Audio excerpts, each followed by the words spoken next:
आप सभी का स्वागत है मेरे चैनल पर फिर से। और आज हम एक बड़ी घटना के ऊपर बात करने वाले हैं। जैसा आप सभी को पता है, धारा 370 हटने के बाद कश्मीर में काफ़ी सारे चेंजेस, काफ़ी सारे डेवलपमेंट्स देखे गए हैं। बीजेपी का एक बहुत ऐतिहासिक कदम रहा था, जिसमें उन्होंने धारा 370 को हटाकर एक ऐतिहासिक रिकॉर्ड पैदा किया था। और उसमें आप सभी ने देखा कि कश्मीर में जो हालात थे, वो काफ़ी सुधर गए थे। और अभी कश्मीर जो पिछले 3 साल पहले जाना जाता था, जहाँ पे हमेशा रोज़ घटनाएँ होती रहती थी, पत्थरबाजी होती रहती थी, वो आज की डेट में नहीं है।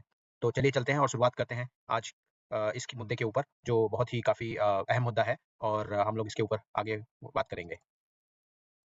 तो हम चलिए स्टार्ट करने से पहले हम आपको बताना चाहते हैं कि धारा 370 का इतिहास क्या था। तो आप सभी को पता है कि 1947 में भारत का आज़ादी मिला था, जब ब्रिटिश राज वहाँ से खत्म हुआ था। तो उस समय पर भारत और पाकिस्तान का विभाजन हुआ था, ये आप सभी को पता है। जब भारत और पाकिस्तान का 1947 में विभाजन हुआ था, तो उस समय जो वहाँ के राजा थे, उस सारी रियासतें अपना डिसाइड कर रही थी, उनको भारत के साथ जाना है या पाकिस्तान के साथ जाना है।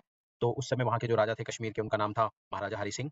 तो शुरुआत में उन्होंने फैसला लिया, वो ना तो भारत के साथ जाना पसंद करेंगे, ना ही पाकिस्तान के पास साथ जाना पसंद करेंगे। लेकिन कुछ समय के बाद पाकिस्तान ने अक्टूबर 1947 में उनके ऊपर हमला किया। और हमला होने के बाद उन्होंने भारत से मदद माँगी, जिसके बाद जम्मू कश्मीर जो है वो भारत में सम्मिलित हो गया। और वहाँ पर 370 के तहत इसको एक विशेष राज्य का दर्जा मिला था।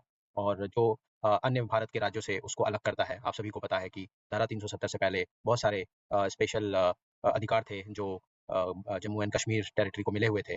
तो हम उसके ऊपर भी प्रकाश डालेंगे कि क्या-क्या अधिकार थे।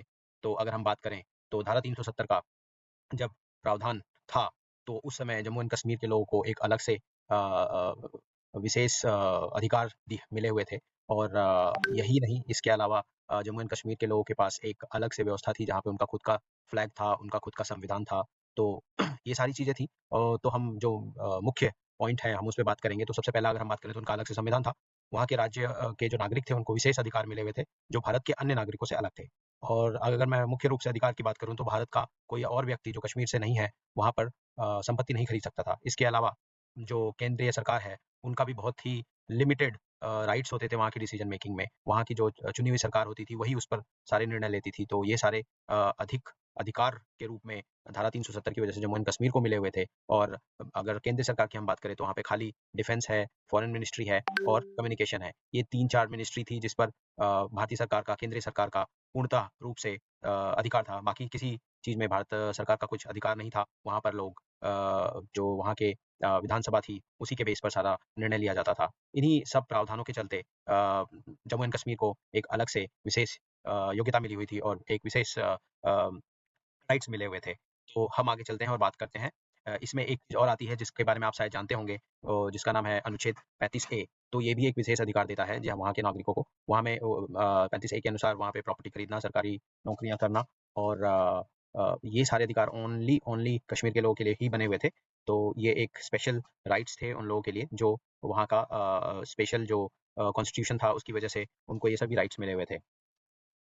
और अभी हम बात करते हैं ये धारा 370 हटने का निर्णय आने के बाद क्या असर पड़ा। तो बेसिकली अगर हम बात करें, तो इसकी शुरुआत जो है 5 अगस्त 2019 में इंडियन गवर्नमेंट द्वारा ली गई थी। और ये एक हिस्टोरिकल डिसीजन था। एंड इसके बाद वहाँ के जो विशेष सभी दर्जे थे, वो खत्म कर दिए गए थे। और वहाँ उसको एक केंद्र शासित प्रदेश में बदल दिया गया था। और वहाँ के लोग की जो सारी स्पेशल राइट्स थे, वो खत्म हो गए थे। जैसे कि संपत्ति कोई भी बाहर का आदमी आके खरीद सकता है, इवन बाहर से कोई इन्वेस्टमेंट करना चाहता है, तो वो भी कर सकता है। आपने हाल ही में देखा होगा कि जे-एंड-के में काफ़ी सारी इन्वेस्टमेंट्स आ रही थी, इवन फॉरेन इन्वेस्टर्स भी काफ़ी आ रहे थे, और काफ़ी सारी इन्वेस्टमेंट आई है, जहाँ से वहाँ पे रोज़गार भी काफ़ी बढ़ गया है, टूरिज़्म भी काफ़ी बढ़ गया है। तो ये बेनिफिट्स मिले हैं, जो सेंट्रल गवर्नमेंट ने डिसीजंस लिए थे।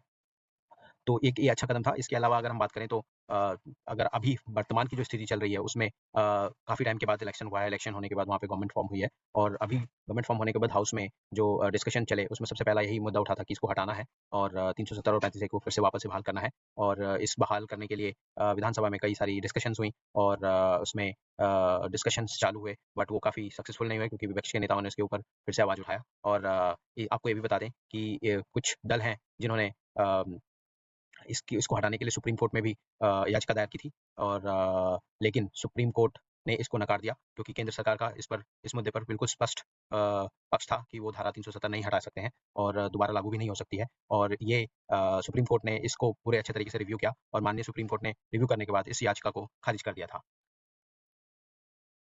अभी हम बात करेंगे पिछले 2 दिन में जम्मू एंड कश्मीर में जो विधानसभा में 370 मुद्दे को हटाने के लिए जो विवाद हुआ उसके ऊपर।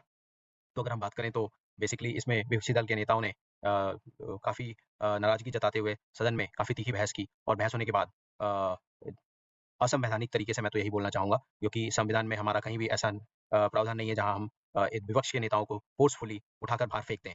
ये जो मेरा मानना है, और जम्मू कश्मीर में जो धारा 370 का मुद्दा है वो राजनीतिक रूप से बहुत संवेदनशील है। विपक्षी नेताओं का कहना है कि धारा 370 हटाना राज्य के खिलाफ राज्य के अधिकारों का हनन है, और इसे बहाल करने से लगातार वहाँ की जो तरक्की है वो रुक जाएगी। आपने पहले जैसे देखा होगा कि पहले भी वहाँ पर अशांति का माहौल था, टूरिज़्म नहीं था, इन्वेस्टमेंट नहीं था, एम्प्लॉयमेंट नहीं था, और अब आप देखेंगे तो पिछले 2 साल से जब से ये धारा 370 हटी है, 2019 से स्टार्ट हुआ था इसका प्रोसेस, और ऑलमोस्ट 2 एंड हाफ ईयर्स हो गए हैं जहाँ हमने देखा, जहाँ पे धारा 370 हट गई है, उसके बाद से काफ़ी इन्वेस्टमेंट्स आई हैं, एम्प्लॉयमेंट्स आया है, टूरिज़्म बढ़ गया है। तो ये सारी चीज़ें हैं जो उनके फ़ेवर में है। येस, सेम टाइम पे जो 2-3 स्पेशल अधिकार थे वहाँ की जनता के लिए वो हटा दिए गए हैं, क्योंकि एक देश एक विधान होता है, तो ये आप सभी को पता है। तो उस चीज़ को देखते हुए ये सरकार का एक कदम था, केंद्र सरकार का, और इसको एक यूनियन टेरिटरी बना दिया गया था। तो ये था दोस्तों आज के मुद्दे के ऊपर हमने जो बात की, सारा का सारा। और अगर हम बात करें तो 370 हाल ही में जो विवादों का जो हमने जो जुड़ा हुआ हिसाब-किताब था उसके बारे में हमने आपको बताया, और इसमें दोनों पक्षों में कई भी काफ़ी मतभेद और विवाद हैं, अभी जारी हैं। देखते हैं आगे निर्णय क्या आता है,